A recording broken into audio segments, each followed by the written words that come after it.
A teenager with a phone can see more half-naked girls in 10 seconds than his grandfather saw in his whole life. It's just the world we live in now. What used to mean a trip to a sketchy store, a hidden magazine, or a fuzzy late night channel is now an endless stream right in the kid's hand. It's a flood of lust, a 24/7 buffet, and for Gen Z and Gen Alpha, it's just one swipe away now. This is a problem for all of us, and we're just starting to see what happens. The algorithm is quietly shaping what your kids see, what they believe, and who they think they should be. There's a 14-year-old kid out there that's not searching for anything bad. He's just scrolling. He sees a meme, a clip of a streamer, and then a half-naked influencer doing a suggestive dance. He stops for 3 seconds, the algorithm notices, and then a few scrolls later, another one. And then that one, even worse, he watches for 5 seconds, and then the algorithm starts to show him more of this. And then it's a repeat cycle. The line for what's normal and what's sexual has been moved forever. This is the lust epidemic. It's making a whole generation feel numb. It's rewiring their brains to want instant rewards and destroying real relationships. Parents have handed over their kids' brains over to tech companies that only care about one thing: to keep you watching. And it turns out nothing keeps you watching like our deepest urges. Parents are running a dangerous experiment on their kids, and we're starting to see the results. For our grandfathers, getting this kind of content took effort. You had to work for it, or it was a hidden magazine or a scrambled TV channel. That effort was a good thing. It gave you time to think. It built self-control. But today that world is gone. Now it's a seamless, endless flow. A study found that almost all teens are on social media. The average teen now spends 3, 4, or even 5 hours a day in these digital worlds. That's dang near a part-time job. These platforms are traps designed to keep you hooked. And they keep you hooked by their algorithms. The algorithm isn't just a simple tool. They are computer systems with one goal: to hold your attention. They watch every tap, every swipe, every pause. They learn that if you stop on a suggested video, you'll want more. And the algorithm has no morals. It doesn't know the difference between a puppy and a thirst trap. It only understands what keeps you watching. So it gives you more of what you watch, creating a feedback loop. This is like a drug for your mind. Your brain is wired to release a feel-good chemical called dopamine when you connect with people. Social media has hijacked this. They make that good feeling stronger, mix it with new things, and cause huge dopamine spikes like a drug. It creates an addiction. But when you add sexually charged content, it becomes an overwhelming trigger. Your brain, which was built for a world where things were rare, gets overloaded. The result is you start to become numb to it. The more you see this stuff online, the less it affects you. What was shocking becomes normal. What used to be extreme becomes the starting point. The real world, with its normal people and real problems, starts to feel boring in comparison. It changes what makes you feel good. This flood of sexual content is physically changing the brains of a generation, especially during their most sensitive time, the teenage years. When you're a teen, your brain is still being built. You have two key parts: the part that seeks rewards and feels emotions, and the part that controls your actions and makes decisions. The goal part of your brain develops early, but the brakes doesn't fully form until your mid-20s. So you have a period where the gas pedal is floored, but the brakes are weak.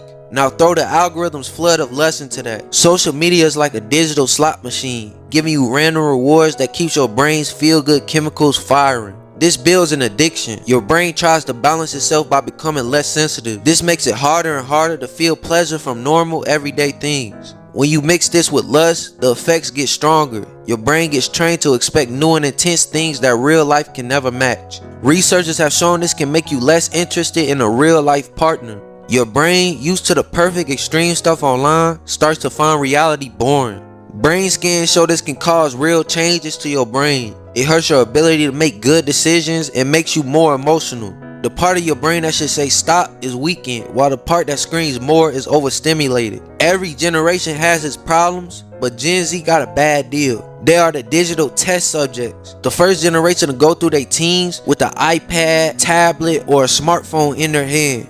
They didn't have to look for the lust crisis. It was delivered to them, pretending to be social connection. For this generation, the line between online and real life is gone. They social rules, they idea of relationships, they ideas about sex, it all comes from the internet. This leads to them thinking more things are okay and taking more risks. The pressure to post the perfect picture and get likes creates constant anxiety. For teen girls, it's even worse. Meta's own leaked research admitted that Instagram makes a huge number of teen girls feel worse about their bodies. And just as we're seeing the cost for Gen Z, a new generation is here.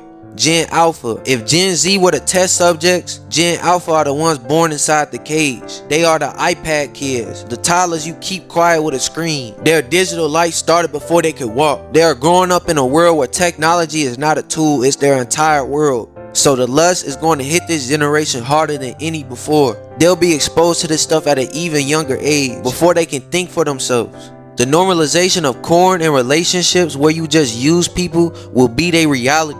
We are looking at a future of social isolation, anxiety, and a complete twisting of human closeness. And Gen Alpha is born into this. Lust leaves behind ruined reputations and broken families. The uncontrolled desire for lust, made stronger by our digital world, is the great destroyer of our time. We've seen R. Kelly and Diddy, once at the top, facing police raids and terrible accusations. Their reputations were ruined because of lust. You got rappers, NBA players, NFL players. Countless careers in the NBA and NFL have been stained or cut short by scandals caused by lust. These events cause millions in lost deals and wasted talent. The same urge that makes a teen scroll for a quick high becomes total self-destruction when you add fame and money. And Zion Williamson is a good example of this. Before he got some fame and money, he probably used to see these IG models, and now he's just acting on his urges. But back then he couldn't act on it. Lust makes you think about what you can get, not what you could lose. You got local politicians, their career ends over text messages. It can be the CEO fired for a wrong relationship. We just seen the Michigan head coach get fired over lust. Ime Udoka got fired in Boston because of his lust. But more than that,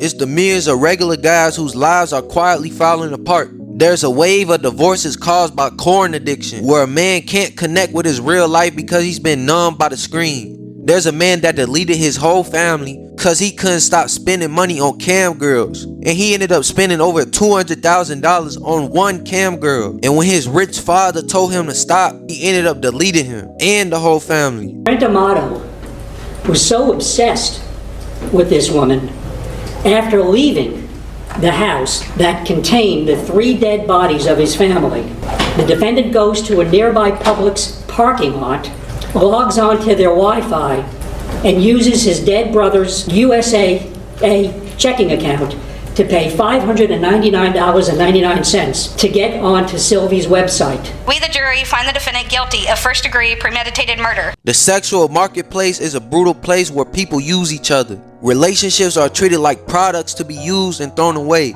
Commitment, loyalty, sacrifice, these values are being replaced by the search for the next better option, made easy by apps and websites that turn people into trading cards. This creates anxiety and loneliness. People are more connected than ever, but feel more alone. They have access to more partners than ever, but can't form real bonds. The way we build families and communities is being pushed to its limit by an epidemic that cheapens human connection. And facing this can feel hopeless. You're up against trillion-dollar companies and your own biology, but you can't give up. You have to take back your focus, your mind, and your life. The solution isn't to ban technology, it's to be aware, to be deliberate, and to consciously fight back against these forces. First, you have to see what's really going on. Social media platforms are not your friends. They are businesses designed to sell your attention. Their algorithms are tools to keep you scrolling, even if it destroys your mental health. Just understanding this is a huge step. It shifts the blame from I have no self-control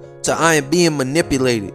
Fill your feed with things that help you with your real world goals. Delay giving your kid a smartphone as long as you can. This is the battle of our time. It's a fight for your attention, your sanity, and your soul. The algorithms will only get smarter, and the content is going to get even more extreme. When people say celebrities sold their soul, it's not just exclusive to celebrities. It can be for a regular human being too. If you're addicted to porn, addicted to IG models, or just addicted to any of this stuff, you sold your soul, and it's time for you to get your soul back. Niggas need to stop giving these all the attention. That's why niggas is dying now. When these hoes get horny, niggas die. Hoes get horny, niggas die. Watch, every time, every funeral you go to, it's a that was horny the night before. So you need to start checking these. If you fucking with a cool female, that's all good. But if you fucking with a, you need to break her ass and shake her ass.